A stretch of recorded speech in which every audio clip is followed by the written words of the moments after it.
మనం ఏదన్నా ఒక విందుకి వెళ్ళినప్పుడు విస్తరాకులు వేసే అతను కొంచెం నలిగిపోయింది కానీ లేదు కొంచెం చిరిగిపోయింది కానీ వేస్తే వెంటనే "ఏ బాబు ఇట్రా, ఇది తీసేసి ఇంకో మంచిది" అని చెప్పి చాలా డిమాండ్గా అడుగుతాం.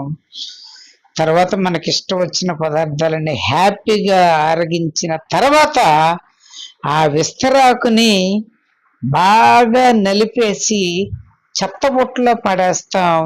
తర్వాత ఆ విస్తరాకు లేకపోతే నేను ఇంత విందు భోజనం చేసేవాడిని కాదు కదా అన్న ఒక ఆలోచన కూడా మనకు రాదు. ఇది ఎందుకు చెప్పానంటే, ఎంతో ఇష్టపడి పెళ్లికి ముందు నువ్వే దేవతని ఆయన అంటాడు, లేదు లేదు నువ్వే దేవుడని చెప్పి ఆమె అంటుంది.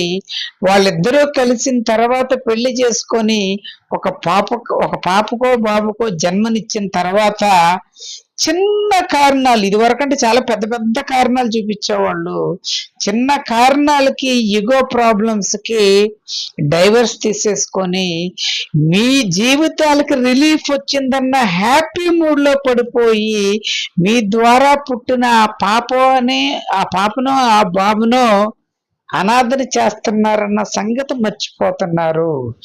దీని ద్వారా మీరు సుఖాన్ని చూసుకొని వేరే సంబంధాలు చూసుకొని మళ్ళా ఎంజాయ్మెంట్ మూమెంట్ లోకి వెళ్ళిపోతూ ఉంటే వీళ్ళకి ఎక్కడ ఆశ్రయం అవ్వాలో ఎవరు ఆదరిస్తారో తెలియక దిక్కుతోచని స్థితిలో సమాజాన్ని పోషించవలసిన ఈ యువతరం అంతా ఒక విద్వేషంతో ద్వేషంతో బతుకుతున్నారన్నది కఠిన సత్యం. అందుకోసమని చిన్న చిన్న ఇగోల కోసం కొంచెం తగ్గైనా సరే, మీకోసం కాకపోయినా మీకు పుట్టిన మీ పిల్లల్ని అనాథలు చేయకూడదు అనే కారణంతోనైనా విడాకులు రద్దు చేసుకోండి. విస్తరాకులాగా నలిపి పాడేసినా ముందు దానికున్న విలువ ఎప్పటికీ number 1. Thank you very much.